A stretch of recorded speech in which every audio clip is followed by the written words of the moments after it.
vamos lá. Meu nome é Marcelo Zarski. Eu espero na minha vida nunca ter que me alimentar de Soylent Green. Meu nome é Anderson Rosa, vulgo Frater Goya, e cinema é a oitava maravilha do mundo. É isso aí. Meu nome é Glauber Gorski. Vou ter que usar aqui o grande sábio Lobão. O cinema é só ilusão. Viva a ilusão! É isso aí. É isso aí, gente. A gente vai bater um papo aqui com o Glauber Gorski. Depois da nossa vinheta a gente vai saber mais sobre a vida dele, o que ele faz. Fiquem por aí.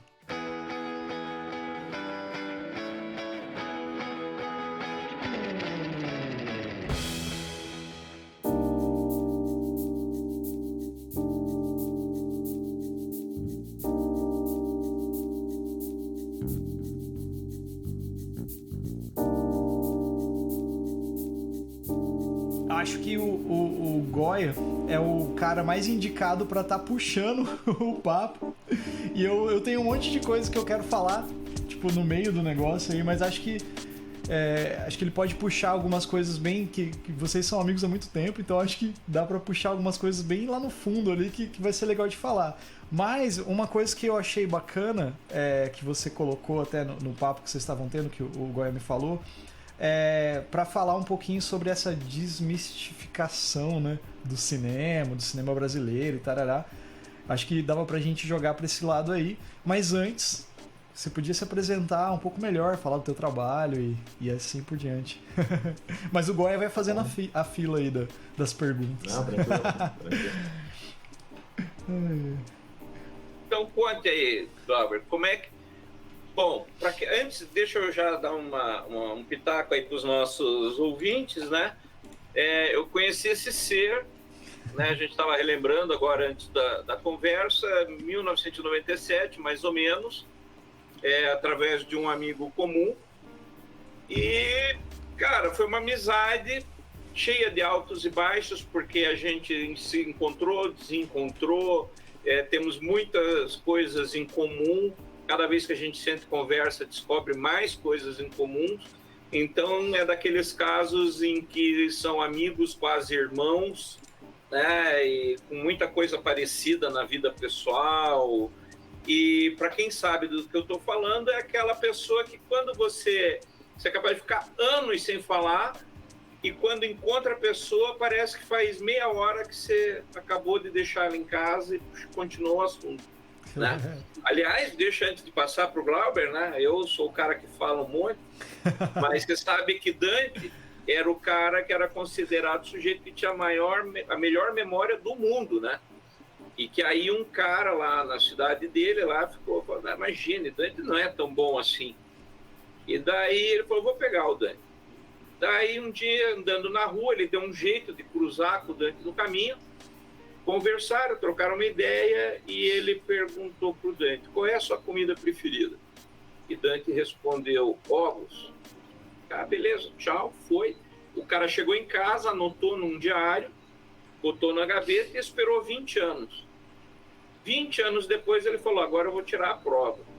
Pegou no diário, viu a pergunta que ele tinha feito, deu de cruzar com o Dante no meio do caminho de novo, conversou e no meio do caminho ele falou, de que forma?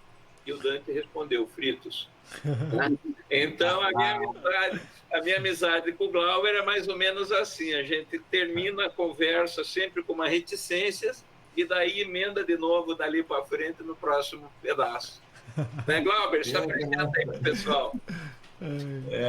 Há de se lamentar só essa nossa existência que é tão curta para ter tão poucos encontros, mas essa arte do encontro sempre é bem preservada. Pois bem, antes de eu conhecer o Anderson, que eu conheci como Anderson, né? Não com outro codinome, eu conheci ele decorrente de um amigo em comum por conta do cinema, né? Por conta de eu ser um apaixonado pelo cinema e eu não entender o que isso significa. Ou pelo menos eu não entendi o que isso significava na minha vida. Eu, um cidadão cosmopolita, classe média, piada e prédio, como se diz aqui em Curitiba, um formado pelo cinema da sessão da tarde, do Supercine, da sessão de gala, da sessão karatê, da sala especial, da cesta do terror, do corujão, e nas salas de cinema quando a mesada permitia, né? E quando a criação caseira toda crivada de conceitos cristãos, católicos e tudo mais, mal permitiam assim sair de casa.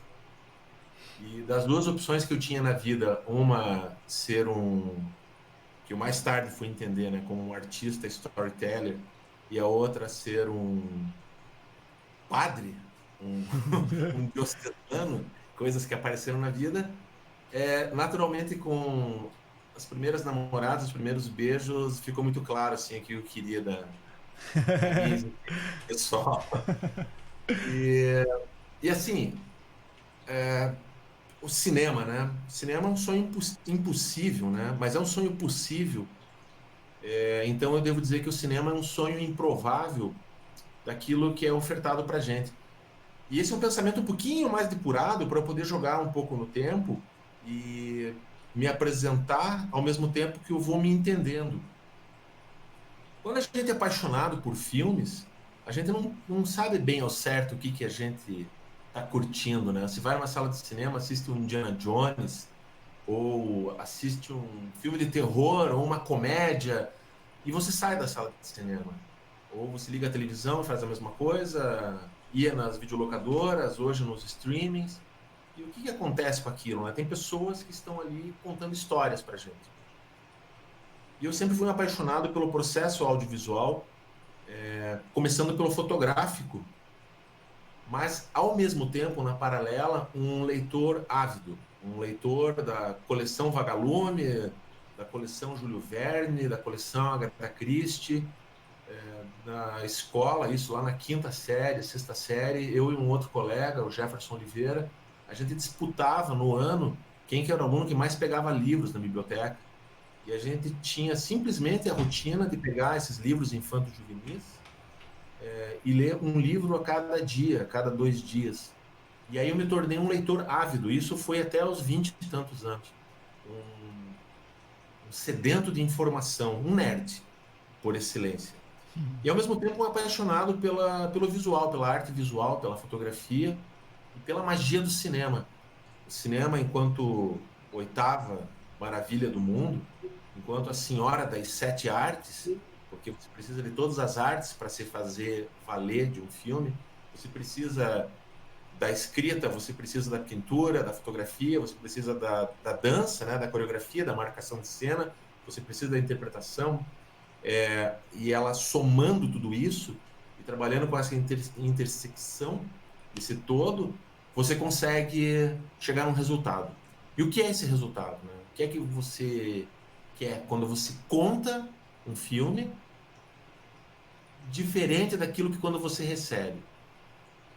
Pois bem, esse sonho impossível de querer trabalhar com filmes, querer trabalhar de alguma forma com isso, fez com que eu lá nos anos 80 falasse pro meu pai, cara, eu quero fazer teatro, quero estudar fotografia e minha ideia é fazer cinema.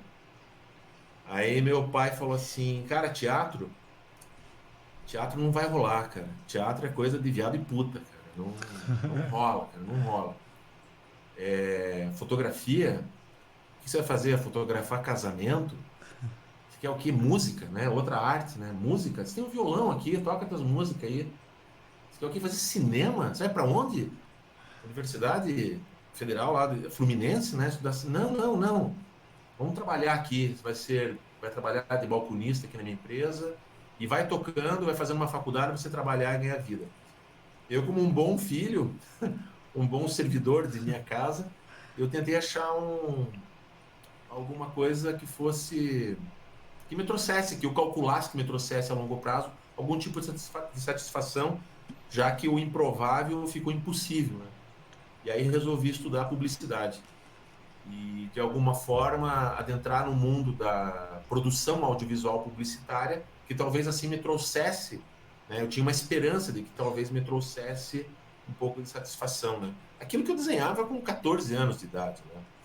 Pois bem, aquilo que eu desenhava com 14 anos de idade, que fui rascunhando, inacreditavelmente, eu devo dizer que se tornou realidade.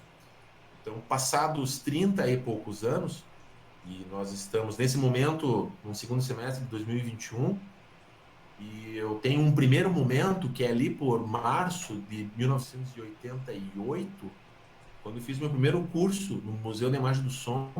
E aí, em 89, era um curso de fotografia, aí curso de história, cinema documentário. Daí fui fazer meu teatro, fiz curso de iniciação teatral, fui estudar publicidade, fui estudar todas as formas de narrativa, entendendo que a narrativa você entende como a concepção de uma história, que é a criação de um roteiro, e a finalização desse processo, que é a montagem, a edição, que é você pegar tudo que aconteceu no meio do caminho, junto com o roteiro, e transformar aquilo numa obra audiovisual. Então eu estou assim numa velocidade aqui ultrassônica, tentando antecipar toda a minha trajetória, todo o meu currículo. A parte menos interessante foi exatamente a publicidade, onde eu fiquei, assim, por curiosidade, eu resolvi fazer uma imersão dentro de uma agência para saber como é que é aquele fornecedor a quem eu ia atender, já que minha intenção era trabalhar com a produção publicitária, com a produção audiovisual. Aí fiquei 8 anos. Eu dei 8 anos da minha vida entendendo como funciona uma agência de propaganda. Era a Loduca, não era? Qual que era a agência? Eu trabalhei na JJ e depois eu trabalhei também na Porta-Voz e fiquei 5 anos na Reds Comunicação, que era chegou a ser uma das 5 maiores agências do Brasil, atendendo Volvo, atendendo governo do estado, né? Mas eu era um chefe de estúdio, era um layoutman, e ao mesmo tempo, em paralelo, estava eu fazendo especialização em cinema, continuando meus estudos, fazendo curso de edição, de montagem, mas não vivendo disso, não era um ganha-pão até então. Até a virada do milênio não era um ganha-pão. E virou um ganha-pão de 20 anos para cá, onde eu comecei fazendo assistência de direção em publicidade, aí na sequência, assim, com 1 ano e meio fazendo assistência dedicada a um diretor, ainda pegando filmes em película publicitários, depois com outro diretor, e aí imediatamente comecei a dirigir alguma coisa pequenininha de publicidade, me apaixonei por televisão, dirigindo programas de televisão, e nessa bagunça toda, olha só a dificuldade que eu tinha até então de poder contar para alguém da minha família o que é que eu fazia. O que se faz, Glauber? Você trabalha com o que mesmo? Cara, eu não sou cineasta, não sou diretor de filmes, sou publicitário por formação, mas o que eu faço mesmo? E aí eu tinha uma dificuldade muito grande de definir isso. Comecei a compartilhar, uma coisa que eu gosto muito de compartilhar saber, comecei a dar aula em faculdade também, tive 2 passagens, mas hoje eu não posso mais dar aula em faculdade porque eu não tenho doutorado, sequer mestrado, e as faculdades não contratam mais pessoas simplesmente pelo notório saber ou pela especialização.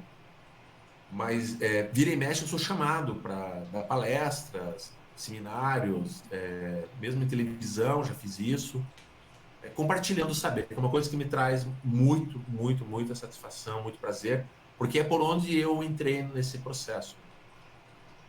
E nessa minha dificuldade de entender exatamente o que eu fazia, eu fui me deparar com uma entrevista de um diretor de cinema hollywoodiano, um diretor menor, que talvez vocês não conheçam quem ele seja, mas ele fez filmes que com certeza vocês já viram. É o diretor chamado Nicolas Meyer. Conhece, Anderson? Eu não conheço. O nome não é estranho, agora eu não tô associando a nenhum filme. Então eu vou te dar 2 filmes dele. Ele dirigiu 6 filmes só, até então. Ele é um senhor de idade hoje, mas 2 filmes dele eu tenho certeza que você viu. Um deles é Star Trek 2, A Ira de Khan. Considerado por ainda muitos hoje um filmaço. o melhor de todos. Né? Filmaço. Filmaço. E antes disso, ele teve a oportunidade de dirigir Star Trek 2, porque ele fez um filme chamado Um Século em 43 Minutos. Claro. Lembra desse filme? Claro. Viagem no tempo, o cara vai atrás do Jack Stripador, né? E ele conseguiu fazer esse filme porque antes ele tinha feito um roteiro de um outro filme que eu teria que dar do Google agora, que é um apócrifo do Sherlock Holmes, que não foi dirigido por ele, ele escreveu, mas é um filme apócrifo do Sherlock Holmes, da franquia dos filmes do Sherlock, que são feitos desde os anos 20. É o Visões de Sherlock Holmes? Como? Visões de Sherlock Holmes. Visões de Sherlock Holmes, exatamente. Em inglês são, se não me engano, 7 miligramas, que é a quantia que ele usa de cocaína para poder abrir a mente dele e tentar desvendar os casos. E aí, o que tem o Nicolas Meyer a ver com essa história toda? Numa entrevista com ele fala o seguinte, assim: para mim não faz a menor diferença se o que eu tenho que fazer é dirigir um filme, escrever uma peça de teatro ou escrever um romance. Eu sou um contador de histórias. E aí, pá! Para mim, assim, foi uma explosão, assim. É isso que eu sou. Eu sou um contador de histórias. Eu sou um apaixonado pela contação de histórias. Naturalmente, com uma força maior pela arte das artes, que é o cinema, mas não faz a menor diferença se as minhas participações, as minhas entradas que eu já tive até então, no teatro, no cinema, um pouquinho de literatura, os roteiros que eu escrevi para outros, curtas-metragens, os curtas que eu dirigi, os programas de televisão que eu fiz, os institucionais, campanhas políticas, videoaulas. A minha paixão está em contar a história. Porque eu contar a história, você só vai entender isso depois de passar por todo esse processo. O contar a história, percorrer esse caminho da contação de história, é você fazer com que a pessoa que está do outro lado, ela consiga contar uma outra história dentro dela, observando a história do outro. E essa história, ela tem que ser calcada em 2 pilares. Isso é uma sugestão do Papa Robert McKee, do Story, que eu fiz um curso com ele também, e ele fala, o resumo da ópera é o seguinte: quando você for contar uma história, seja ela num livro, num filme, numa peça, o que quer que seja, num disco, numa canção, você tem que fazer 2 coisas: surpreender e emocionar. É só isso. É só isso que o público quer, ser surpreendido e emocionado. E o nome disso é entretenimento. De preferência que venha com informação, que venha com educação, que venha com uma forma de você provocar algum tipo de sublimação. Uma vez um artista falou que a televisão, ela não tem a mesma força do cinema e nem do teatro, porque a televisão, ela não tem a capacidade de mudar a vida das pessoas. O cinema tem essa força. O teatro tem, uma ópera tem, um disco tem a força de mudar a vida de alguém. De você se deparar com a informação somada com a carga emocional. E já não é mais isso também, né? Hoje a televisão, enquanto, não radiodifusão, mas enquanto um espaço que você tem na tua casa, quase como um pequeno altar, onde você pode se deparar com a possibilidade de, através da vida de outras pessoas, modificar a sua vida, seja via metáfora, seja via informações diretas, é uma realidade mesmo, né? O streaming faz isso. E isso vai trazer, saindo de mim, saindo da minha história, que é até onde eu chego aqui, né? Essa minha formação profissional, se eu mostrar minha carteira de trabalho, se eu mostrar meu diploma, eu sou lá, publicitário com especialização em cinema. Se eu mostrar minha carteira de trabalho, eu sou diretor de cena e roteirista, né? Tenho o DRT dos 2. Mas nada disso, assim, me importa mais do que a possibilidade de eu ver, potencialmente você vê que faz o olho da outra pessoa brilhar, faz a vida da outra pessoa mexer. E por fim, eu só queria, assim, dizer o quanto eu fico satisfeito com isso, porque parte do que eu fiz é muito invisível, parte do que eu fiz até hoje já chegou em muita gente, né? Ainda mais passando por televisão.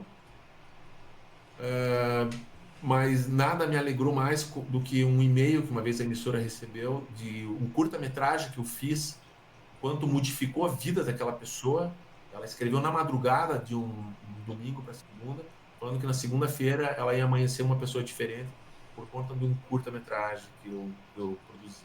Chamava-se A Beleza da Vida. Depois eu posso disponibilizar o link e também dos outros, se quiser. Até então, né? Mas isso não me surpreendeu mais do que quando eu mostrei, fiz uma primeira mostra para um professor de cinema que trabalhava comigo na faculdade. Eu falei, dá uma olhada nesse curta aqui que eu fiz, dura 13 minutos. Aí, eu não vou dizer, esse é um outro curta. E aí ele assistindo, quando chegou no final, tem um personagem que morre na história, ele para assim, ele abandona o filme no último minuto, ele olha para mim e fala assim, você matou ela? Você fez isso? Você matou ela? Cara, eu me senti como eu não sei nem dizer assim, mas eu me senti como alguém agredindo Deus por ter feito uma atrocidade na vida da pessoa. Como você manda essa tempestade para cá?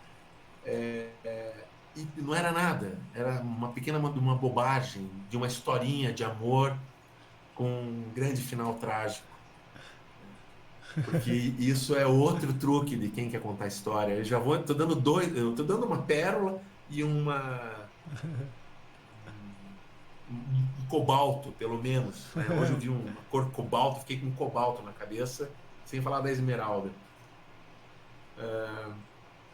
Não faça dramas, não escreva dramas. Se alguém que estiver ouvindo quiser adentrar nisso, não faça isso. Mesmo quando você for escrever comédias, não faça essas comédias. Escreva tragédias. Todos os filmes que a gente lembra, todos os filmes que têm sobrevida, todos os filmes dos últimos 100 e poucos anos que têm história de cinema, que sobreviveram e atravessaram as gerações, absolutamente todos são trágicos. Todo mundo ainda torce para que o Jack consiga subir naquela porta que boia no final do Titanic. As pessoas discutem, cabia os dois, cabia o Jack e a Rose. Todo mundo chorava quando o ET fala pro Elliot, no final do ET, o Elliot fala pro ET, fique, e o ET fala para ele, venha, e eles se separam. Todo mundo sofre quando assiste Casablanca e os dois se separam no final, e O Vento Levou e os dois se separam no final. A tragédia, ela é o que nos move e ela é o que nos explica, porque quando você tem, através da contação de histórias, a possibilidade de se deparar com uma tragédia de outro, você consegue elaborar, antecipar e resolver, de alguma forma, as potenciais tragédias que a gente pode passar em nossas vidas. Como diz aquele ditado, né? Nenhuma criança acredita que existam dragões. Toda criança sabe que não existe dragão. Mas todas elas consomem histórias do cavaleiro que vai lutar contra o dragão. Porque a única coisa que ela quer saber é como diabos esse cavaleiro, esse ser humano mesquinho, fraco, completamente limitado, consegue dar cabo dessa criatura potente e fenomenal. Como é isso? Como se dá isso? E é isso. Como é que a gente resolve o problema com Thanos? Como é que a gente resolve o problema com o agente Smith, que se multiplicou na cidade contra 1.000? Exatamente. Então, isso é o que nos move, é isso que faz com que a gente queira sair de casa, atravessar por um tempo, um trecho na cidade, gastar uma grana, ficar preso numa sala fechada, por 2 horas se deparar com uma história que não é sua, que não é talvez de ninguém que você conheça e que talvez se passe numa galáxia muito, muito distante há muito tempo. Isso é maravilhoso. Isso é maravilhoso. Então isso explica um pouquinho nessa trajetória, Marcelo e Anderson, o que me trouxe até aqui, esse combustível que eu tinha lá atrás, desde criança, desde que eu assisti o grande filme iniciático de todos, que é A Fantástica Fábrica de Chocolate, e me empurra ainda, daqui para frente ainda, o que dá para fazer. Mas... Se com uma pequena história a gente faz isso, é isso que a gente precisa fazer. Como a última frase do Robin Williams, na última cena que ele fez numa noite no Museu 3, ele faz o presidente, né? E ele volta pro cavalo e quando vai sair o sol ele vai ficar congelado para sempre. E aí o Ben Stiller fala, por que você faz isso, né? O que adianta eu estar aqui, né? Qual que é o propósito disso tudo? E aí o Robin Williams, né? Essa é a frase do personagem e é do Robin Williams. Ele fala assim, o nosso propósito é fazer com que a gente possa, de alguma forma, inspirar e motivar as outras pessoas. Essa é a função das artes, se é que a arte tem que ter alguma função que não seja outra além dessa. Pior, né? Não quis ser muito profundo nem filosófico, porque o meu negócio é bang-bang, pipoca e explosão. Viu? Soco, tapa e grito o negócio. Né?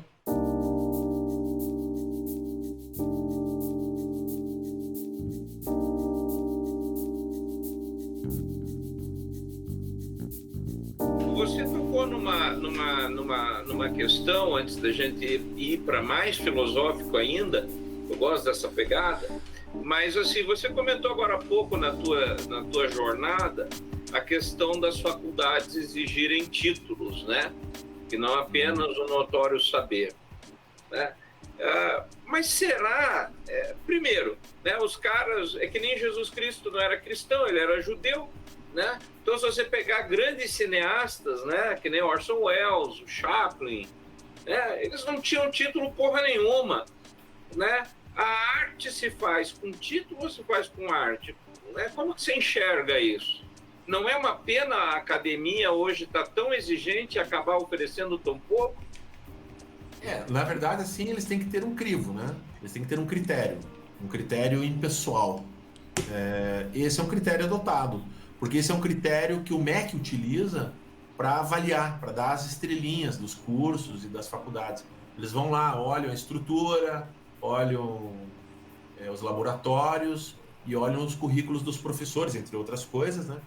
E você tem um número X de professores com doutorado, a avaliação vai lá para cima da faculdade. É claro que a faculdade ela paga por isso, porque o ganho ele é muito grande. Assim, um professor que é colaborador, que é um professor que só tem a faculdade mesmo, que ele pode dar aula, a faculdade pode contratar. Eu dei aula por 6 anos, assim.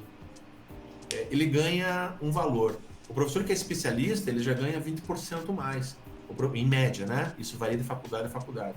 O cara que tem mestrado, ele já tem um outro ganho, já é 30% mais do que o especialista ganha.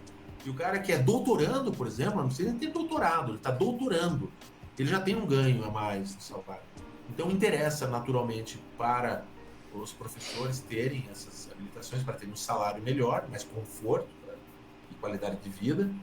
E interessa para as instituições para poderem valorizar seus cursos e terem alunos que paguem e fazer a roda da vida financeira da empresa funcionar, né? É isso. Então não entra nesse ponto nenhum outro tipo de critério, sabe? É mais ou menos como qualquer outra empresa que quando te contrata pelo teu currículo, que é sempre lindo e gostoso. Mas quando te manda embora, cara, pode ser pelo cafezinho que você derrubou no pé do chefe, entendeu? E joga fora toda uma história, todo um currículo. É lamentável isso, mas só é lamentável. Vai se fazer o quê? Mas aí isso é a mercantilização não só da educação, sim, né, e da própria arte, né, mas eu acho que é um embotamento do espírito, né? Isso é uma opinião minha, né?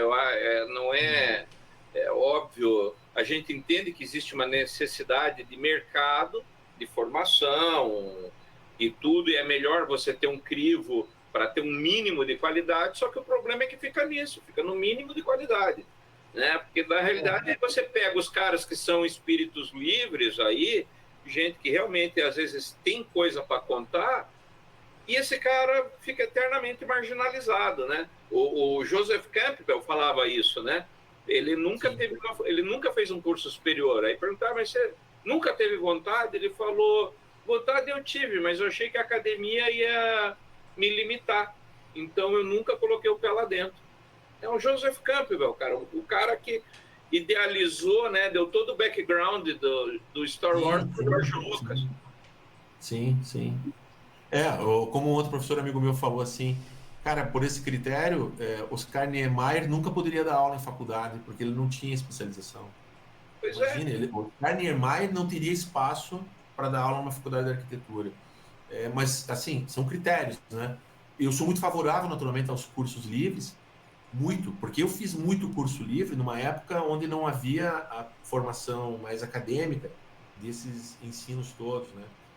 Por isso que eu comentava que lá atrás fazia curso no SESC, fazia curso no Museu da Imagem do Som, na Cinemateca, fazia curso com quem estava afim de ensinar, e eram cursos que só tinha gente afim de aprender. Isso é sensacional. Essa é uma diferença, por exemplo, de uma faculdade que tem alunos a fim de diploma. E você tem muito que lutar ali dentro para enxergar o brilho nos olhos daquele que quer aprender.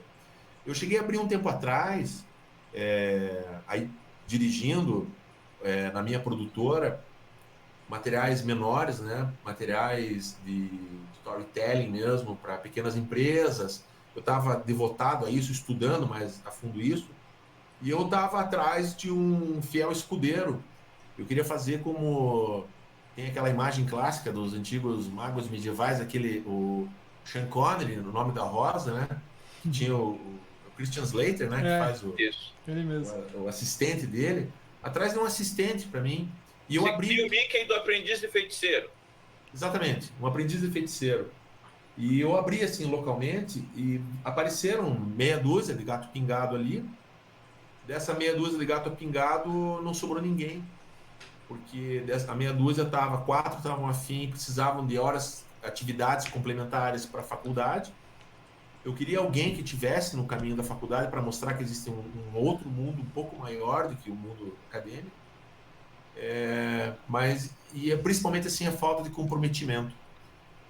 E eu me deparei justamente nesse período com uma fala de um sensei, de um mestre de artes marciais, e ele falava assim num livro, quando na academia, no dojo, os alunos criticavam os valores que eram cobrados para aprender a arte marcial. E ele fez um manifesto em carta aberta, assim, colocou num livro até, ele falou assim: na minha academia eu não cobro 1 centavo para dar aula de artes marciais. Eu não cobro absolutamente nada para dar aula de artes marciais. Eu cobro do aluno a luz que eu tenho que pagar, a água que ele usa, o aluguel do espaço, a manutenção do equipamento, as roupas. Eu cobro tudo isso. Porque dar aula para o aluno, eu vou dizer para o aluno se eu vou dar aula para ele ou não. Porque eu não vou cobrar por isso. Então, esse saber, que ele está um pouquinho perdido, e a gente sabe disso, e hoje está um pouco mais perdido ainda, porque se antes você realmente tinha que ir atrás para aprender, e hoje as coisas gritam na sua frente, nos YouTubes e Googles e todas as plataformas possíveis, com todos os cursos possíveis que você pode pagar ou não, fica mais difícil de você encontrar esses aprendizes. Antigamente era mais fácil, porque bastava você ir numa cinemateca, num clube do livro, numa biblioteca, você encontrava essas pessoas, os ratos de biblioteca, os ratos de videolocadoras. Esse pessoal era afim de aprender.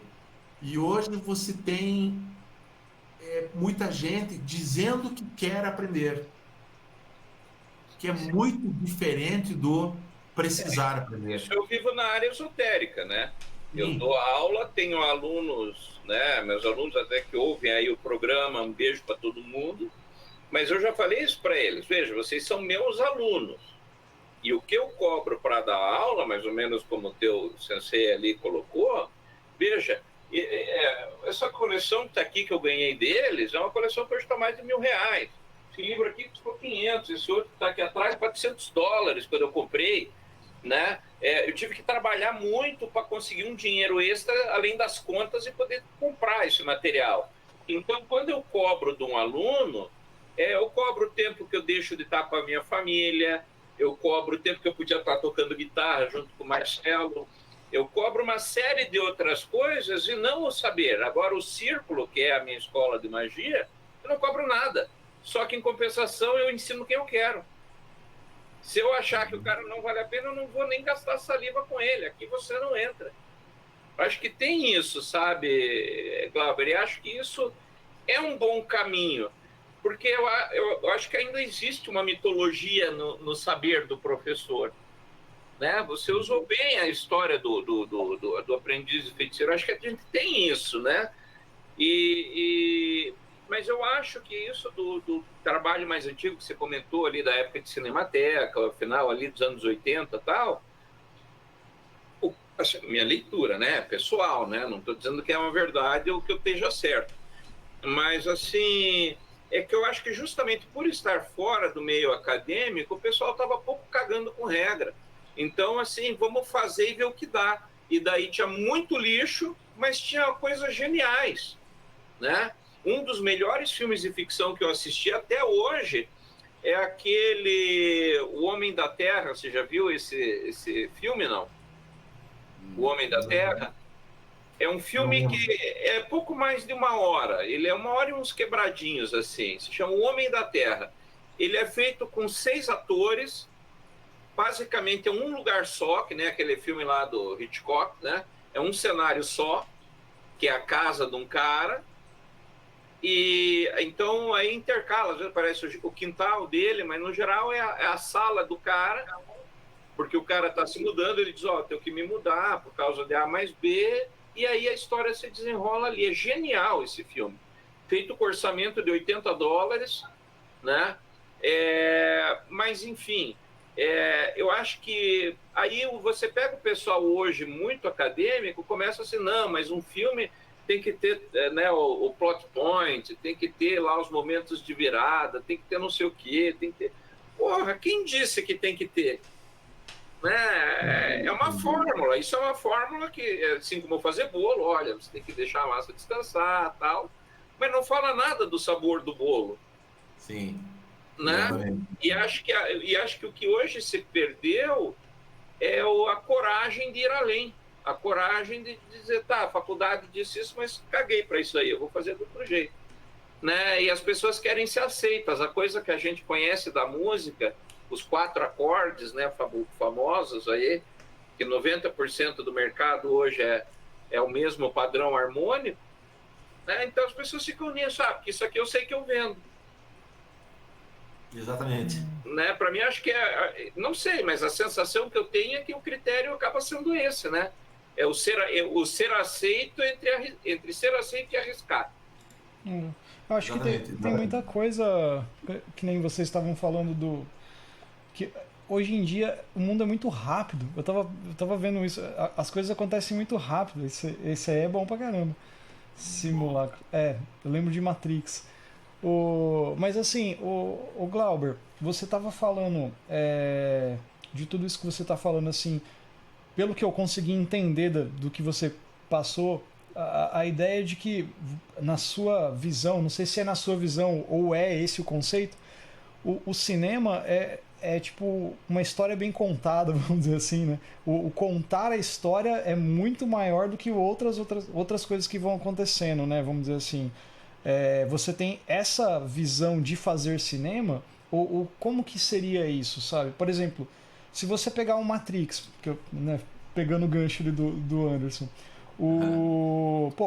você assiste Matrix, né? Pra quem assistiu na época, melhor ainda, mas pra quem assiste hoje, né, ele é um filme de ação, cheio de coisa, obviamente, cheio de inovação, mas ele tem uma história legal, que te prende, que te emociona.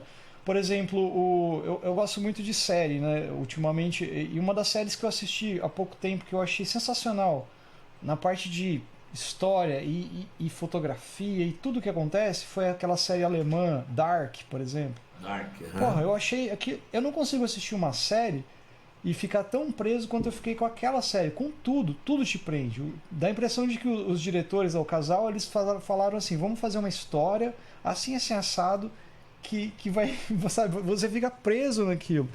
E pra você, assim, o cinema, o fazer cinema, no caso, ele é contar uma história muito boa, ele envolve isso também, mas tem muito mais. O que seria, pra gente aqui saber um pouquinho mais, e pra quem tá ouvindo? Leigos. Pra nós leigos, assim, porque a gente gosta muito de cinema pra caramba, desde o cinema pipoca, né? Tipo, do cinema lá pra Marvel, por exemplo, que a gente foi, eu e o Anderson vamos no cinema junto assistir os filmes da Marvel, por exemplo. Mas a gente ao mesmo tempo gosta do cinema. Por exemplo, eu adorei aquele filme Mãe, do Aronofsky, né? Que saiu por último. Eu achei sensacional. E é uma outra vibe. Tem gente que assistiu e odiou, sabe? O que, que seria pra você, cara, assim? Então, fazer cinema, a analogia mais próxima tem a ver realmente com a culinária, né? Com a receita. E os ingredientes, se eu chegar com um chefe de cozinha e colocar todos os ingredientes básicos, ele vai fazer dali doces e salgados. Ele vai fazer cozidos e assados. Ele vai fazer fritos, vai fazer in natura, todos os processos disso. Em todos os aspectos, da concepção da história, a forma de realizar aquilo. Agora, dentro de todas as etapas, dessas camadas de cascas de cebola que são possíveis, naturalmente, o cinema acaba sendo uma coisa muito pessoal, no sentido de gostar, né? Eu acabo consumindo de tudo um pouco para que eu descubra o que me interessa mais e o que me interessa menos.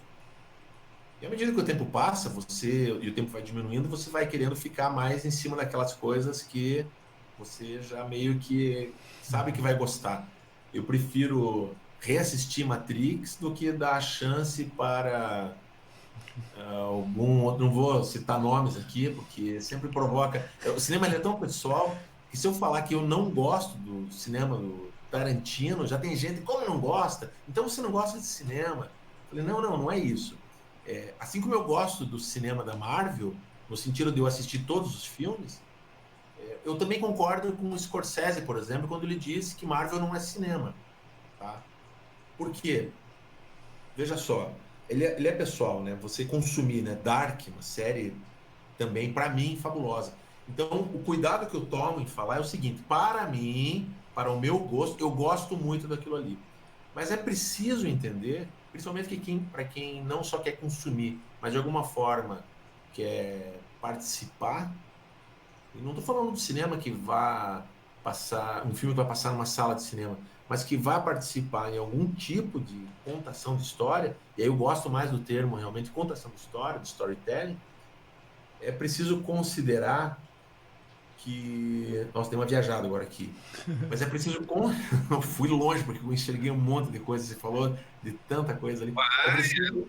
Manda ver, o microfone está contigo. Não, eu fui pro teatro, você falou da Mãe, do Dark, pá! Porque assim, ó, quando você diz que não gosta de tal diretor ou de tal filme, não quer dizer que aquilo é ruim, não quer dizer que aquilo é mal feito. Tem uma diferença aí. Eu sempre comentava, por exemplo, você pode não gostar de Titanic, mas é impossível você falar que Titanic é um filme ruim. Você pode não gostar de Forrest Gump, mas não tem como você dizer que aquele é um filme ruim. No critério técnico, artístico, cinematográfico. Não tem como você dizer que algum filme do James Cameron seja ruim. Eu sou fã do James Cameron. James Cameron é um maravilhoso de um contador de história. Ele mais do que um diretor aquela da Anitta, né? Aquele robô de batalha, Ila Anitta, uma coisa assim, né? Sim, aham. Ele é fabuloso aquele filme. E é um filme porque... que eu acho que nem saiu no cinema. Não, foi direto para stream por conta da pandemia. Mas ele é um excelente de um roteirista. Só que ainda assim, eu sendo um apaixonado, vi todos os filmes de James Cameron mais de uma vez, alguns bem mais de uma vez, mas todos os filmes dele tem alguma coisa lá pelo segundo ato, pro terceiro ato, que me dá um sono. Cara, Alice, o Resgate me dá um sono. O Exterminador do Futuro 2, aquela cena do sonho da Sarah Connor, que ela vê o futuro, né, da bomba explodindo, ela tá dormindo naquela hora. Eu tô dormindo na sala de cinema, naquele exato instante. O Segredo do Abismo, que eu acho uma obra-prima. Para mim é o melhor filme dele até hoje, a versão estendida do Segredo do Abismo. Sim, a versão estendida. O Segredo do Abismo, ele é um filme que por muitos anos ele ficou no meu top 1 de filme, porque ele atende tudo. Ele tem todos os gêneros lá dentro, ele faz uma ode ao cinema, uma ode à trajetória humana, e ainda assim me dá sono. Tem um pedaço do filme que me dá um sono. Então é alguma coisa talvez que bata na minha frequência. Isso vai explicar por que o cinema ele é tão pessoal. E as pessoas se apropriam disso, né?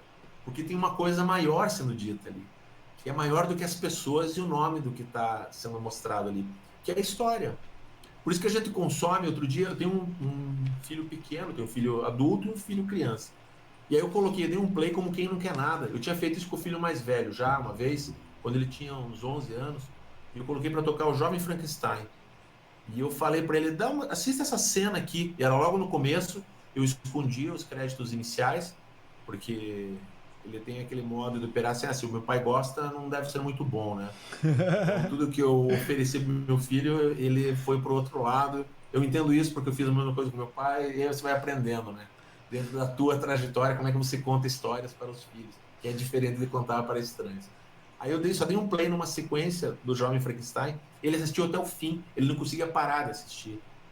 Porque é uma obra-prima do Mel Brooks, ela sobrevive, ela passa as décadas e continua um filme vivo, mesmo com as pessoas, várias daquelas pessoas mortas. Chaplin, assim, por meu pequeno de 6 anos, eu coloquei um pedaço de Chaplin outro dia, ele não conseguia parar de ver e começou a rir de um cara que fez um filme há mais de 100 anos. Você pega o Garoto de 1922, vai fazer 100 anos agora, 21. Você pega os curtas-metragens ali de 1914 até 1919, tem mais de 100 curtas-metragens do Chaplin, ele ri assistindo aquilo, porque tem uma coisa maior acontecendo, né? No entretenimento, mas por isso que é pessoal. Mas isso tudo é muito pouco para você entender como que funciona o cinema. E para explicar como funciona o cinema, além de ter que dar um curso gigantesco de muitas horas, explicando todas as etapas, eu posso colocar tudo isso compactado num JPEG ou numa... atrevidamente vou falar assim, numa pequena carta de tarô, talvez num canto do desenho de uma carta de tarô, sabe? Que é um pequeno coelhinho com um cifrão tatuado nele. E aí você vai dizer assim, follow the money. Você vai seguir esse coelho. Porque o cinema ele só se explica através do dinheiro. O cinema que a gente consome, seja ele qual for. O cinema televisivo, né? O cinema de celular, o cinema do cinema mesmo, o filme, o vídeo, o DVD, a mídia digital, a mídia analógica. Você consome porque chegou para você, porque alguém quis que chegasse para você. E aí você tem que entender como que funciona o negócio. E para você entender como é que funciona o negócio, eu vou dar uma dica de um livro para quem quiser saber um pouquinho mais, chamado O Gênio do Sistema. Eu vou dar um Google aqui para lembrar quem que é o autor. O Gênio do Sistema. Achei, da Companhia das Letras. Thomas Schatz. Eu ouvi falar desse dica que eu vou dar a dica de um livro, tá? Chamado Gênio do Sistema, de Thomas Schatz. Ele vai contar quem é que está por detrás dos grandes nomes do cinema e por que eles chegam através da gente. Vocês sabem muito melhor do que eu, ou tão bem quanto eu, talvez muito mais do que eu, qual que é o maior truque do diabo. Ele lembra do... Fazer você acreditar, todo mundo acreditar nele. Esquecimento, né? Não, como que é? Eu sabia essa, cara. Essa é a vaidade, né? O pecado que o diabo... O pecado preferido dele é a vaidade. Não, mas a arma dele é o esquecimento. O maior truque dele é... Mas nos Suspeitos, o Kaiser Söze, né? Ele fala, o Kevin Spacey fala assim, o maior truque do diabo é ele fazer você acreditar que ele não existe. É, isso mesmo que eu tava tentando lembrar. Então, esse é o truque do cinema. Esse é o truque do cinema de você achar que você está consumindo um filme que não é exatamente aquilo que está sendo visto. Porque o que chega para nós, eles apreciadores do cinema, é somente o que sobrou do filme. Porque é muita coisa que fica no meio do caminho. Muita coisa, muita coisa. Muita coisa mesmo. O Fernando Meirelles, o diretor do Cidade de Deus, fala: você ser um diretor de filmes é você conviver com a mediocridade. Porque você nunca tem o take ideal, você nunca vai ter. Porque naquele take que a atriz estava perfeita, a câmera deu uma balançada. No outro take, o cachorro latiu, no outro ficou um pouquinho fora de foco, no outro a trilha não era aquilo. Então você vai convivendo com o menos pior. Um filme, ele é sempre o resultado menos pior do que ele poderia ser. A não ser que você se chamasse Stanley Kubrick e passasse 2, 3 anos filmando, refilmando, refilmando, até você chegar naquilo que você realmente tinha conseguido. E aí, de novo, follow the money. Né? Você tem dinheiro, você tem condições de fazer o que você bem quiser. Mas nada impede que a gente faça aquilo que é possível. Diferente do Matrix, por exemplo, que ele é um grande filme de efeitos especiais e ação, com uma grande história, ele poderia funcionar de outra forma, simplesmente com uma grande história por trás. Por exemplo, quando você encontra refilmagens, né? Tem um filme, ou melhor, 2 filmes baseados num livro, um livro russo chamado do Stanislaw Lem, chamado Solaris. Tem um filme do Andrei Tarkovsky e tem aquele outro filme que tem o George Clooney. Sei. Já vou lembrar o nome do diretor aqui. São 2 filmes que são baseados num único livro. E os 2 filmes contam a mesma história, só que com valores diferentes. É do Steven Soderbergh. Exatamente.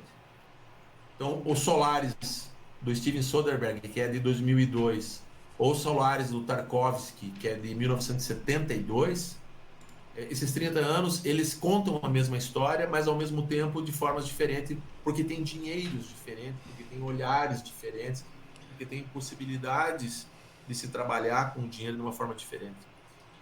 Um diretor com quem eu fui assistente, fui aprendiz de feiticeiro, tem uma boa colocação isso, dos 2 ou 3 diretores de quem eu fui assistente, eu fui muito mais, me coloquei muito mais na condição de aprendiz de feiticeiro do que estar a serviço de outra coisa.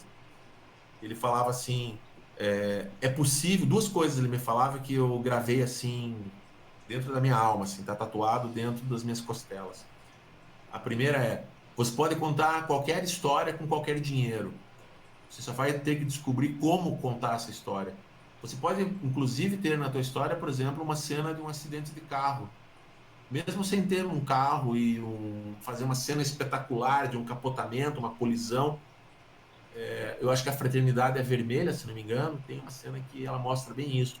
Tá? A personagem está andando na rua, você escuta um barulho, uma freada brusca, né? Um som de colisão, ela se assustando, a câmera gira, tem um carro saindo fumaça, batido numa árvore. Então você acha um carro velho, uma máquina de fumaça, faz a devida sonorização, com o mínimo de dinheiro, e você reproduz, você faz contar na cabeça das pessoas uma cena de acidente de carro. Do que fazer um outro capotamento com tecnologia digital ou com props reais mesmo, né? Veja, isso que você está falando, você assistiu, tem uma série inglesa, eu descobri porque eu tenho mania assim, eu tenho lá um box lá daqueles TV, que tem algumas séries boas, e tem um que é Inside Number 9, você já viu isso? Não. Inside Number 9 é uma série inglesa, que basicamente é um pessoal lá Monty Python, assim. Já gostei. E daí tem um episódio que acho que já é o segundo ou o terceiro, acho que é o segundo episódio já. É sempre sketches assim de meia hora, 20 minutos, tal. E no segundo episódio ele é mudo. Totalmente mudo. Porra, não tem aquela pira que o pessoal faz filme preto e branco, tal, para dar aquele ar, né, que nem teve aquele, qual que era aquele que ganhou Oscar? O Artista. O Artista, tal, ficou legal pra caramba, mas o pessoal apela para essas coisas. E os caras resolveram contar meia hora, que as sketches do Chaplin sempre eram curtinhas, né? Fora que o cinema era mudo mesmo, mas eram sempre cenas curtas, né? E eles fazem um sketch de meia hora mudo. Não tem absolutamente nada. São 4 personagens. Cara, você começa a rir ali em 5 minutos, você não para, você chega a ter dor de tão fabulosa que é a interpretação, e entra nisso que você fala.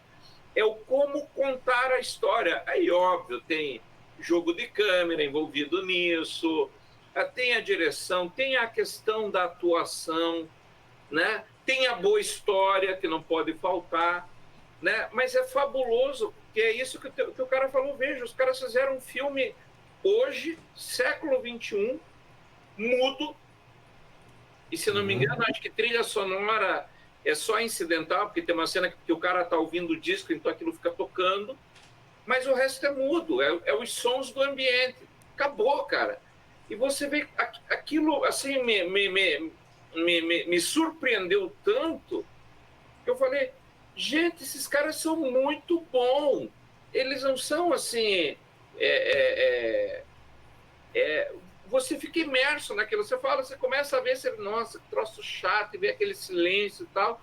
Daí a pouco começa a rolar as patifarias no meio, e você diz, cara, como isso é fabuloso, né?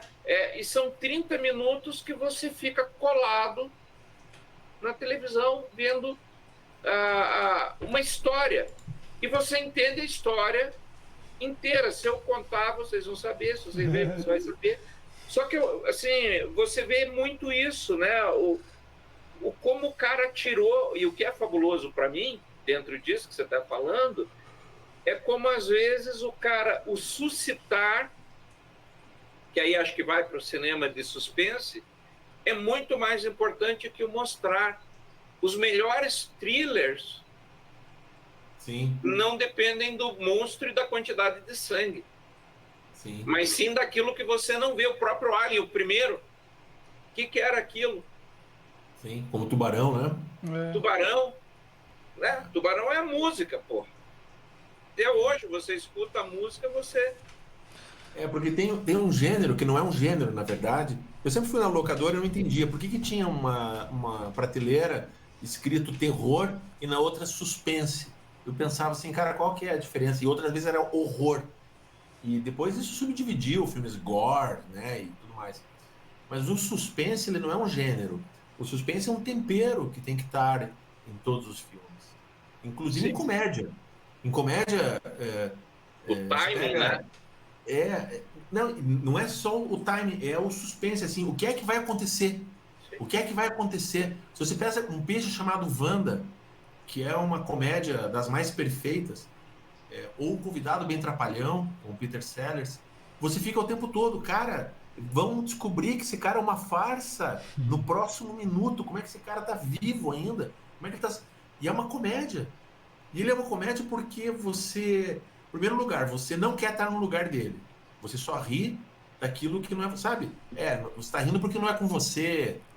Né? Se não fosse uma comédia, se não fosse uma comédia, seria uma tragédia. Então são essas duas coisas. A comédia me é muito cara, assim, a mim, porque eu dirigi mais de 200 quadros de humor para televisão.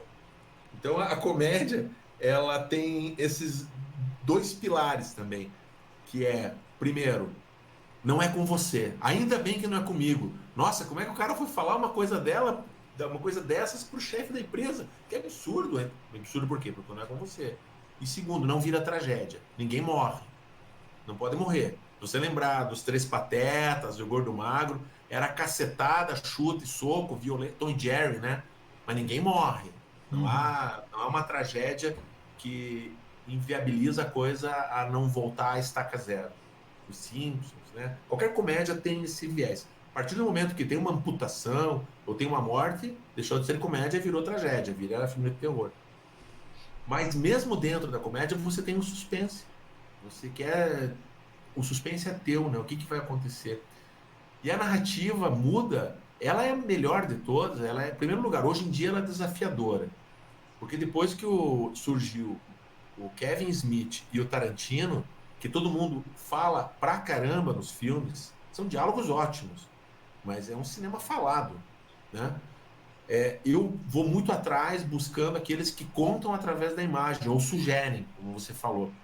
E aí eu lembrei, eu já anotei aqui o Inside Number 9 aqui, e eu vi que o nome desse segundo episódio é A Quiet Night, Uma Noite Quieta. E eu lembrei do Breaking Bad e principalmente do Better Call Saul.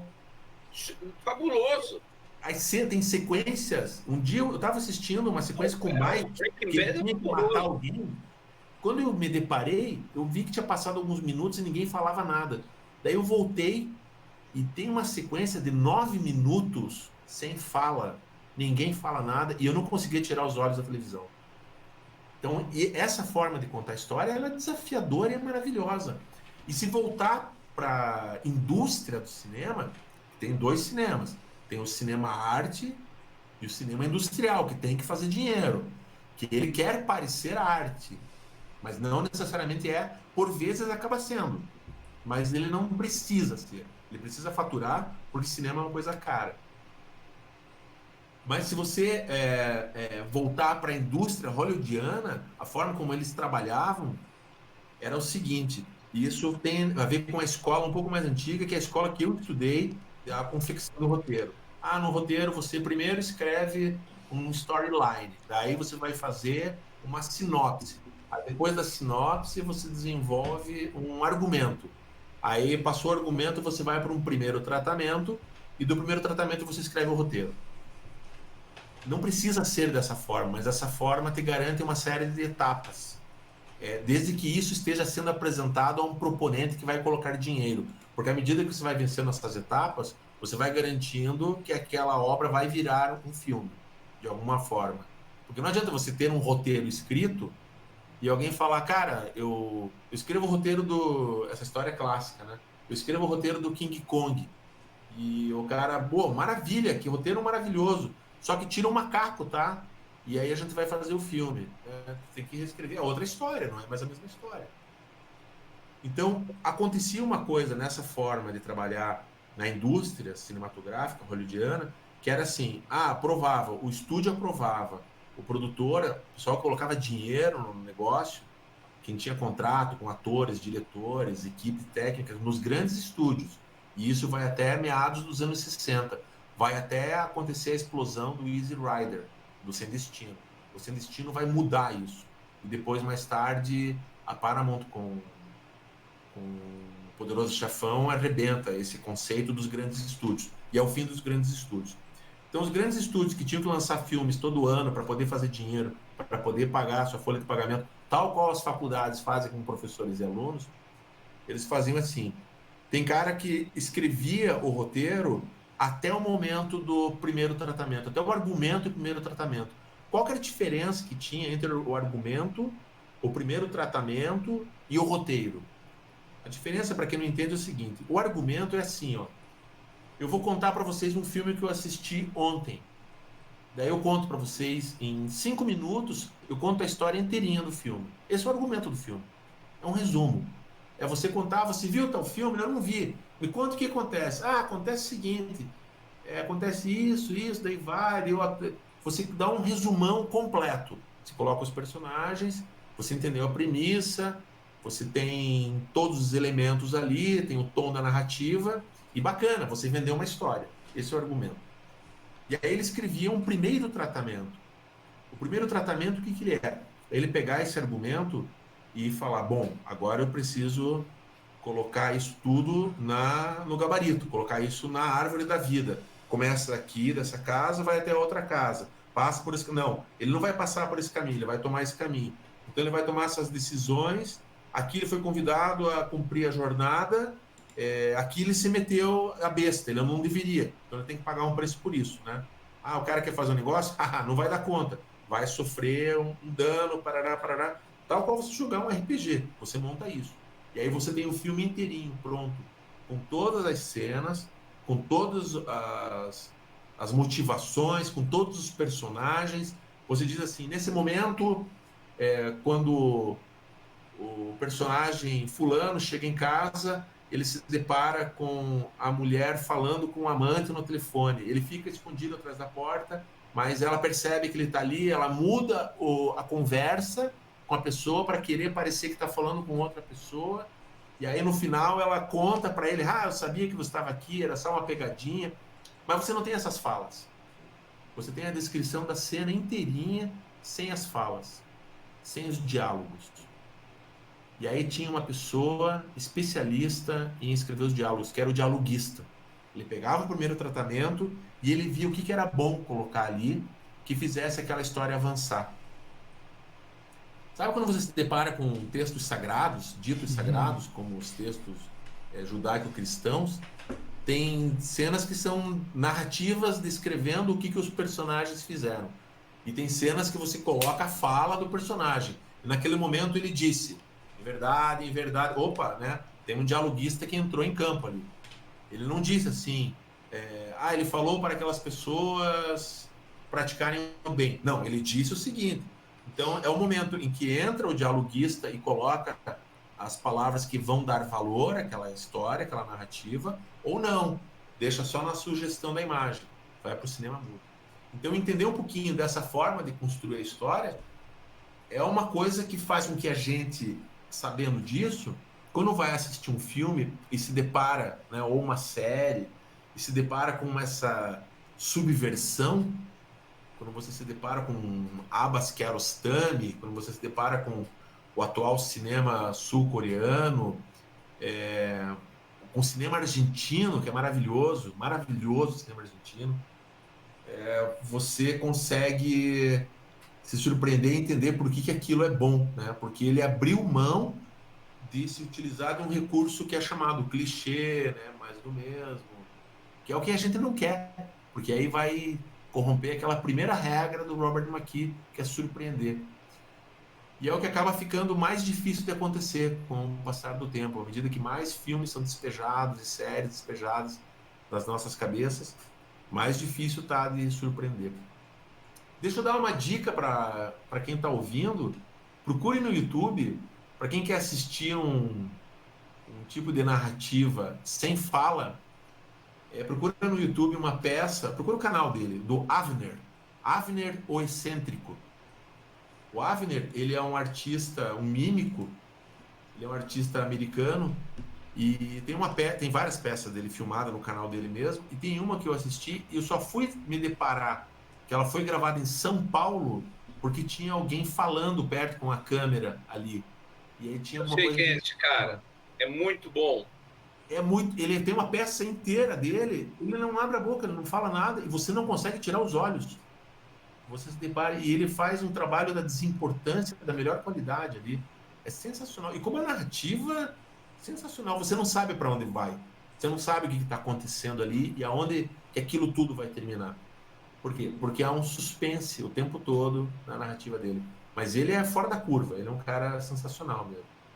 É um dos meus atuais mestres que eu tenho assim estudado enquanto timing, enquanto estrutura narrativa mesmo, com todos os dispositivos que são necessários para segurar uma audiência, e enquanto energia, que é uma das coisas assim que me são mais caras e que eu mais prezo e mais valorizo quando a gente se depara com uma narrativa mais humanista, né?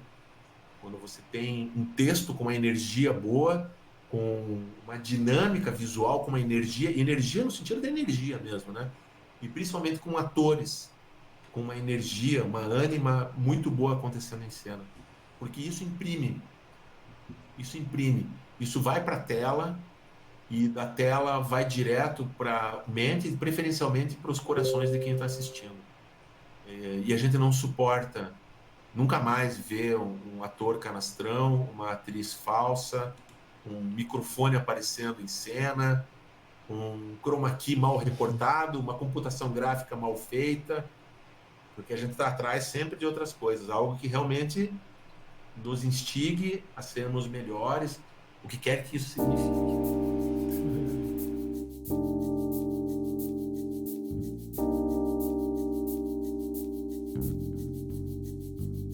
O cinema ele tem a sua própria mitologia, a sua própria filosofia, né? E ele é quase, eu acredito, que independente do ser humano, né? Porque apesar de vez em quando você, no geral, se deparar com muita merda, tem algumas coisas que te arrancam a tampa da cabeça, né? E acho que muitas vezes isso escapa até do próprio diretor, né? Eu, por exemplo, duvido que o diretor do Blade Runner, Deus do céu, como é o nome? Ridley Scott. O Ridley Scott tenha pensado que aquela cena da chuva fosse ser tão icônica, tão significativa pro mundo como ela é, né? Que continua sendo atual. Não, e ela é tão absurda, aquela cena específica, ela é tão absurda nesse sentido de gerar esse eco que até hoje, passados quase 40 anos, ainda pega na gente, que ela não está no livro do maravilhoso Philip K. Dick, ela não está no roteiro do filme e ela não estava sequer na mente do diretor do Ridley Scott. Aquela fala dele é do ator, é do Rutger Hauer, que na noite anterior ele fala em entrevistas isso. Ele teve aquela sacada de ter aquela fala na noite anterior, ele ficou pensando que no dia seguinte ia gravar aquela cena e ele conversou com o diretor. Pô, eu pensei o Android poderia, as últimas palavras dele serem essas. E o Ridley Scott, cara, sensacional, vamos nessa. Porque isso não é nem de um e nem do outro. Isso é do público. A gente se apropria disso. Como qualquer arte, né? E acho que tem isso, né? Então acho que o cinema ele nos entrega muitas vezes símbolos, mitos, falas, né? E eu acho que às vezes a gente não está tão preparado para o significado e impacto que aquilo vai ter, né? Acho que a gente não consegue mensurar isso. O próprio Matrix é um exemplo de um azarão, né? Ele foi colocado no cinema fora de época para não competir com o episódio 1 do Star Wars, porque eles achavam que ia perder de lavada, e é um filme que ficou quase 6 meses no cinema. Já em 99, hein? Já em 99, pra você ver, né? Um feito absurdo. Né? Foi maior que os próprios diretores, né? Na época, então, eram diretores, né? Hoje são diretores. Se quiser falar de Matrix em algum outro momento, eu considero assim, Matrix. Eu entendo que tem aqueles que amam Matrix e tem aqueles que não entenderam Matrix. E quando eu falo de Matrix, naturalmente, a Gênese que eclodiu, né? Explodiu, foi o primeiro filme, mas eu sou apaixonado, mesmo sabendo de todos os problemas que existem nas sequências, mas eu sou apaixonado pelos outros 2 filmes, pelo universo Animatrix, pelas trilhas sonoras, pelos comic books, pelo todo, assim. Eu acho simplesmente maravilhoso tudo. E tudo muito simbólico, tudo com muitas camadas, tudo, absolutamente tudo. Nada está à toa ali. Aqueles corvos, né, que circundam o agente Smith no segundo filme, os corvos de Odin, né, que olham por tudo e levam para ele as informações que ele precisa. Cara, tá tudo ali. A placa do carro do agente Smith no segundo filme, ele é um termo, ele é um capítulo e um versículo. Aí, ó. Ela tá tudo. É um capítulo e um versículo da Bíblia que vai explicar quem é o personagem. É uma coisa maluca, assim, a nível de camadas. Assim como Dark, né? Dark é maravilhoso. Né? Sim. Uma tatuagem, aí eu lembrei da Tábua de Esmeralda. Sim, das costas do... Dark eu achei... Você falou no comecinho do podcast hoje, você citou aquele filme do... Como que é o nome do diretor? Nicholas Meyer. Daí você falou o nome em português. Então, eu não vi esse filme ainda, mas eu tava procurando pelo nome de Time After Time. É com Malcolm McDowell, né? E daí, cara, eu não acho esse filme nem a pau. Vou ter que achar fora da lei, cara, pra assistir. Porque Dark tem uma inspiração nesse filme também, que tem um artefato, parará e tal. E como eu falei, eu fiquei bem fissurado em Dark, toda aquela filosofia que tem em volta. Eu e o Anderson trocamos muita ideia sobre isso daí também e tal.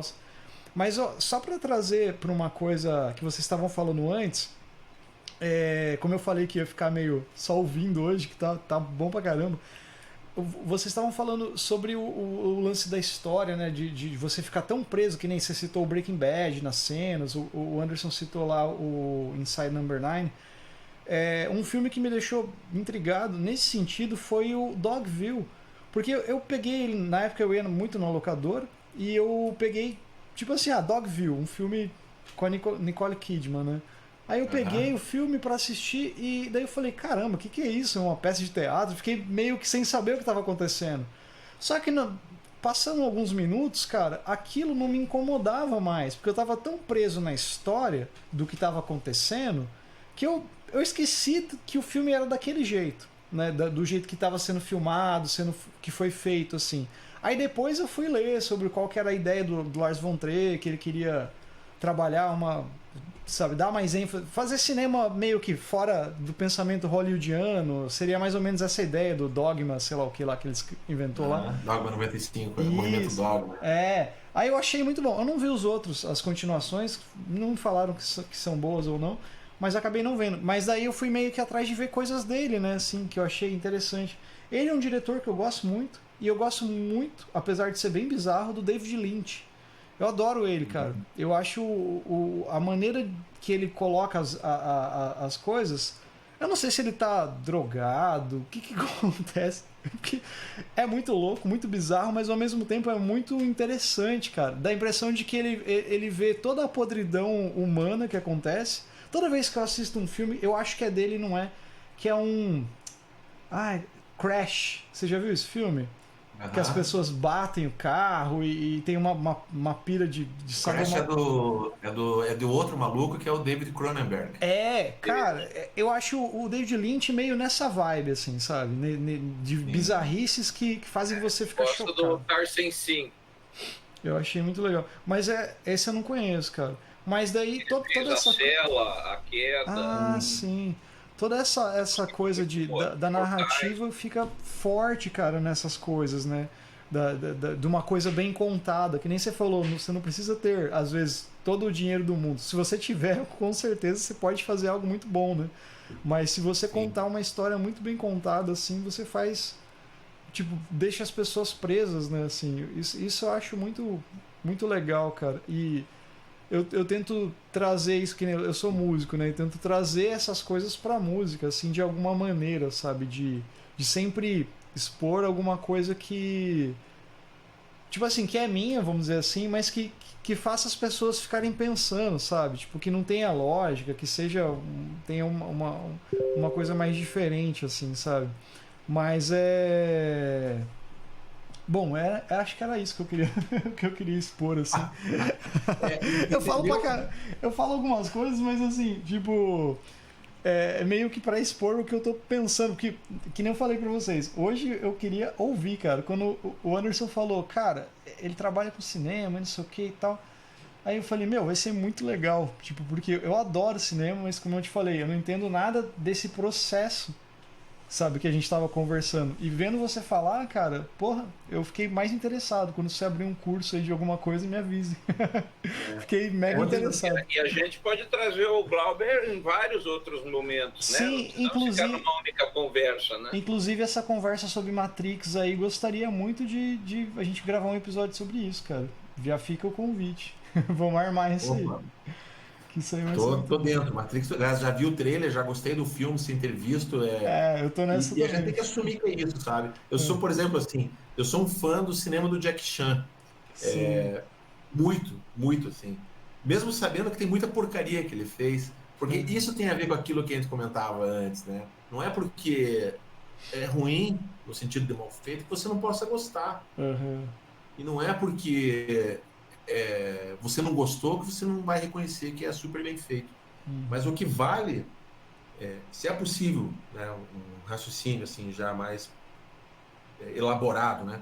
Se é possível contar uma história de uma forma que toque as pessoas, mesmo com pouco dinheiro, se você pensar ao contrário, você vai entender que, tendo dinheiro, a tua responsabilidade aumenta, você enquanto produtor. Tem um filme com o Kevin Costner, que é Os Anjos da Guarda, não. Ele é um bombeiro da guarda costeira, já velho, aí tem o cara novo chegando para tomar o lugar dele e tal. E eles trabalham em resgate de afogados, né? Afogamentos na praia, basicamente isso. Aí eles têm uma tarefa lá de salvar alguém que estão preso numa gruta, numa entrada de uma enseada assim, de água, e as pessoas estão ali. É o Anjos da Vida, né? Anjos da Vida. É um filme ruim, cara. É um filme fraco. É um filme que não... Sabe, é só para ganhar um dinheirinho ali da bilheteria, você vê os atores famosos ali. Mas tem uma pegada no filme, num momento, que o Kevin Costner dá uma chamada no cara, que ele quase se afoga para salvar o afogado. Ele fala o seguinte, assim... Quando você vai salvar alguém que está se afogando, você é um guarda-vidas, né? Um salva-vidas. Vai salvar alguém, a chance de você morrer afogado junto é de 50%. Né? E a diferença que existe é só uma entre quem está se afogando e quem está salvando. A diferença é a atitude. Porque as duas estão na água, as duas estão com roupa encharcada, as duas pessoas estão ali tentando sobreviver.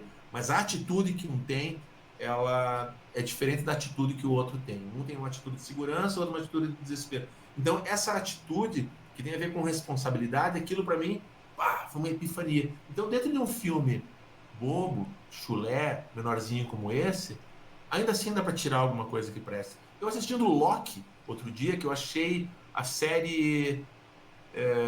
não chegou aonde eu achei que ela gostaria de ter chego. Fiquei com essa sensação. Não gostaria de falar mal da série, porque eu não gosto de falar mal do tempo que eu perco assistindo as coisas. E nem de que me decepcionou, mas que em alguns momentos eu fiquei meio sem ter certeza se eles queriam estar levando a série para o caminho que eles estavam levando, cumprindo aquele número de episódios. Aliás, é que às vezes tem isso, né? A criatura escapa do criador, né? Sim. Então, de repente, eles fizeram uma série menos pretensiosa, ela se tornou pretensiosa, e eles não souberam lidar com isso, tem isso, né? Ou você tem séries que nem como Legion, que a série inteira... Você assistiu Legion ou não? Não vi. Não sei do que se trata. É 3 temporadas, é o mutante mais fudido do universo, é filho do Xavier, nos quadrinhos, né? E a série é total psicodélica, assim, são 3 temporadas, até quase a metade da 3ª temporada você fica, what the fuck? Sabe? E daí ela entra numa espiral de fechamento. Quando a série termina, você fala assim, cara, uma das melhores séries que eu vi na vida. Então é um troço absurdo, assim. E eles vão... Você vê que a série está o tempo inteiro desencontrada, assim, que ela vai indo, mas onde que o cara quer chegar? Você não entende onde ele quer chegar. Você passa 3 temporadas por teimosia. Você fala, não, como você falou, eu tenho vergonha de dizer que eu perdi tempo. Então você fala, não, agora eu tenho que acabar essa merda.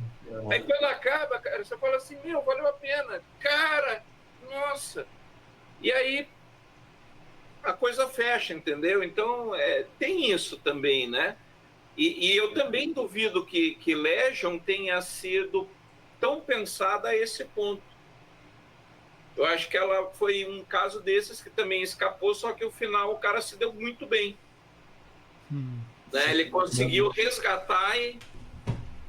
Engraçado, você falou, eu lembrei até do Arquivo X, que a gente também era fã. Nossa. Sou fã ainda, não vi essas novas temporadas aí, mas eu lembro bem assim, quando o Chris Carter falou, eu deveria ter parado com 7 temporadas, que era o que ele tinha planejado. Mas o dinheiro falou mais alto, mas me arrependo. Foi muito bom o dinheiro para todo mundo, mas da metade da 7ª temporada até a metade da 9ª temporada, você pode jogar fora.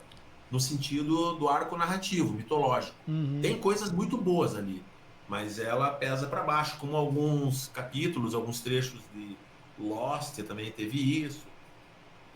Mas o que vale entender é o seguinte: ninguém, absolutamente ninguém ali, mesmo em filmes mais pobres, mesmo nas circunstâncias mais complicadas, ninguém, do roteirista ao ator, do produtor ao diretor, da maquiadora, de quem quer que seja, ninguém está querendo fazer um filme ruim. Tá Uhum. todo mundo querendo acertar. Então, quando você se depara com um filme ruim, que não chegou lá, eu olho para aquilo com muita piedade, porque eu sabendo como é que funciona todo o processo, eu penso assim, caramba, cara, ninguém queria chegar nesse resultado. Todo mundo, não tô falando assim, todo mundo quer ganhar o Oscar. Cara, todo mundo quer ganhar um dinheirinho e ser reconhecido, ter notoriedade, divertir Qual as que é aquele pessoas. filme do Anthony Hopkins, que tem um que é, eu acho que O Sonho, alguma coisa assim dele, você já viu? Que é um filme que também estouraram, nossa, filme Anthony Hopkins, não sei o quê. Cara, uma bosta de filme. Eu falei, como é que ele fez isso? Como é que ele fez isso? Como é que Anthony Sabe, Hopkins chegou nisso? eu não vi esse filme, eu quis ver ele e depois falaram, não assista, não assista. Eu vou muito nessas recomendações. Esse filme, o roteiro dele original, só para você ter ideia, era para ser uma continuação, tá, do Seven. Ah, Olha como a coisa se desvirtuou, não sobrou nada. Mas o roteiro original era uma continuação do Seven. Daí você vai subvertendo, porque quem manda é quem tem a grana. E quem tem a grana quer agradar todo mundo. Então a diferença do cinema, e aí a gente poderia fazer um outro bate-papo só explicando a diferença entre filme e cinema, que não são a mesma coisa. Ver filme é diferente de gostar de fazer cinema ou ver cinema. Fazer cinema é você levar as pessoas para uma sala e fazer com que as pessoas fiquem lá assistindo. Agora, fazer filmes a gente consome em qualquer lugar, né? Tem essa diferença. ah, Fazer cinema significa muito dinheiro, porque muito dinheiro tem que ser devolvido. Por isso que as salas de cinema são plenas de filmes blockbuster, porque é muito caro. ô, Né? ô Glauber, acho que a gente pode, para não alongar muito o papo de hoje, a gente pode ir meio que para uma reta final aqui. É, e combinar mais assuntos aí pra gente estar falando. Tá, Sempre, tamo né? junto. E, cara, a gente sempre faz no final um merchan, né, de quem tá aí, né? Então, assim, deixa, pra quem quiser contactar você, você dá aula, dá curso, você tem sua produtora, como que é? Como que te encontra pra, sei Cara, lá... para me encontrar em rede social, é meu nome e sobrenome tudo junto, Glauber Gorski. Não Aham, conheço nenhum outro homônimo. Então, o Facebook é esse, LinkedIn, Instagram tô ali, Twitter. aham, Não tô muito ativo em todas elas. Tive um pouco de estafa um tempo atrás aí por conta desse período de pandemia. Eu aham, lancei um curso no passado de introdução a quem quer fazer produção caseira, né, para aquele momento assim, porque como eu dei aula, a minha família toda assim meio recheada de professores. Meu irmão é professor, minha irmã é professora. Eu gosto muito da docência. E aí quando começou a pandemia, eu vi a coisa toda degringolando, os professores abandonados em casa, cada um precisando se virar, como dava, e ninguém estava ajudando nesse ponto. Aí eu resolvi fazer um curso e eu disponibilizei online para voltado mesmo para professores e para aqueles que precisavam de alguma forma utilizar a ferramenta à distância para a docência. E me custou muito caro em termos de energia. Eu coloquei absolutamente tudo nisso, tudo. uhum, Então eu entrei numa estafa, por incrível que pareça, assim, porque eu tive que pular o balcão e ir para o outro lado. Eu fui para frente da câmera, coisa que eu não fazia. aham, Todas as vezes que eu fui para frente da câmera ou que eu subi num palco, quando eu já me apresentei, seja atuando, as experiências, considero muito mais experiências, né? Atuando, cantando, são no sentido de procurar melhorias no meu dever, né? No meu chamado enquanto diretor, enquanto contador de histórias. Então eu participei de oficinas, por exemplo, de interpretação, para que eu melhorasse meu trabalho como diretor de atores. E aí, só que naquele momento eu tive que me virar nos 30, porque como a ideia era fazer um curso para você aprender em casa, com celular, câmera, o que quer que seja, a escrever, gravar e editar todo um conteúdo, eu me obriguei a fazer isso sozinho, para mostrar que era possível. E foram 2 meses muito intensos, assim, com conteúdo bem legal. E aí eu acabei criando um pouquinho de um overtraining, sabe? aham. Então eu fiquei um pouquinho fora até das redes sociais, assim, só colocando foto de família, bonitinho, divulgando um ou outro trabalhinho. E fiquei voltado nesse período mesmo todo, até há pouco tempo, gravando videoaulas até para o governo do estado. Fiquei responsável, passou na minha mão quase 15 mil aulas, eu dirigindo e coordenando a pós. Foi um projeto gigantesco, assim, de imersão em videoaula e videoeducação. Mas há pouco tempo, eu saindo disso, né, subindo para a superfície, comecei a retomar meu processo de contação de história mesmo, mais autoral. E aí no canal do YouTube, eu já estou começando a elaborar algumas coisas. Algumas coisas eu gravei em casa, e no sentido de experimentar mesmo, né? Fora isso, meu trabalho realmente é como na área audiovisual. Trabalho mestre é enquanto diretor de filmes publicitários, filmes institucionais. Esse é o meu ganha-pão, esse que traz comida aqui em casa. E um pouco de docência, sempre que possível, participando de cursos livres, participando de palestras ou coisas do gênero, para quem quer realmente, como eu falei antes, quer aprender, né? Mais do que porque são duas coisas diferentes, né? Quem ensina e quem aprende, né? Então, quando a gente consegue juntar no mesmo instante a pessoa que está querendo ensinar com aquele que está querendo aprender, uma mágica acontece. Né? Para mim, é a minha grande motivação alquímica dentro desse todo. E trabalhando também enquanto videomaker, né?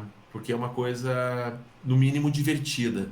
Então, nesse exato instante, por exemplo, eu estou responsável pela gravação e edição de um curso, de um edital, na verdade, para a Fundação Cultural. Eu não sou eu proponente, eu sou só parceiro, de um curso voltado para a cultura japonesa, com origami, com furoshiki, odori, e outras atividades. Tem teatrinho japonês, de fantoches. Então, um material delicioso, assim, uma imersão.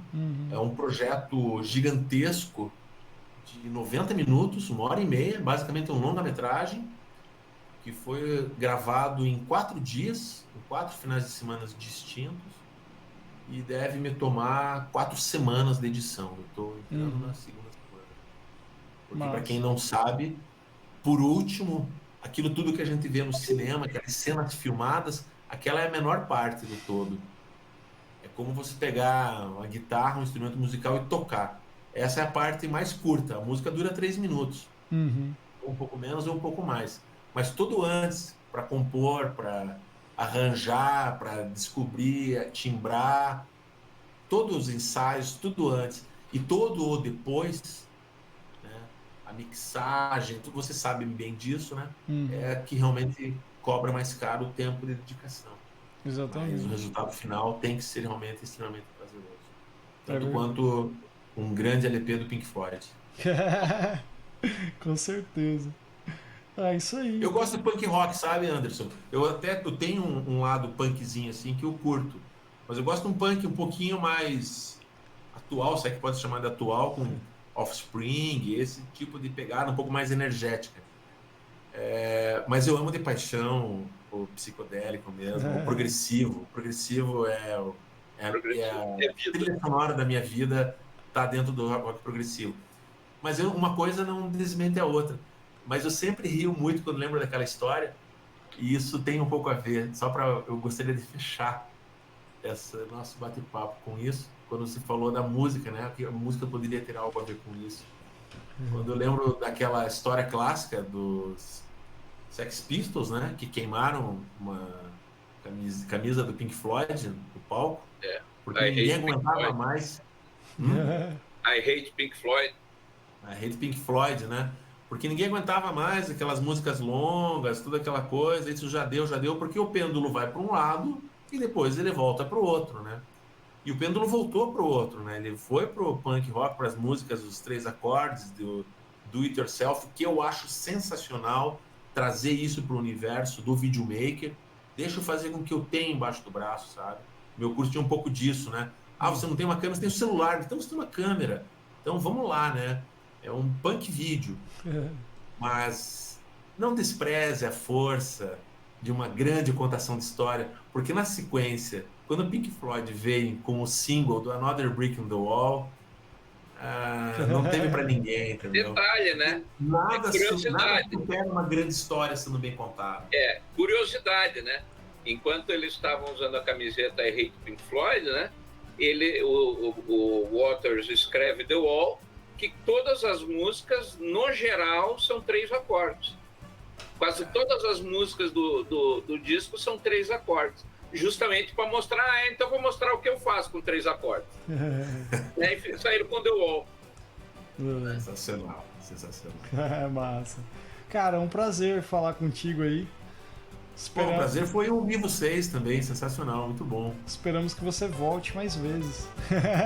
Espero ter convidado, espero poder de alguma forma com certeza me alimentar desse brilho de vocês. Nossa. Deixa eu...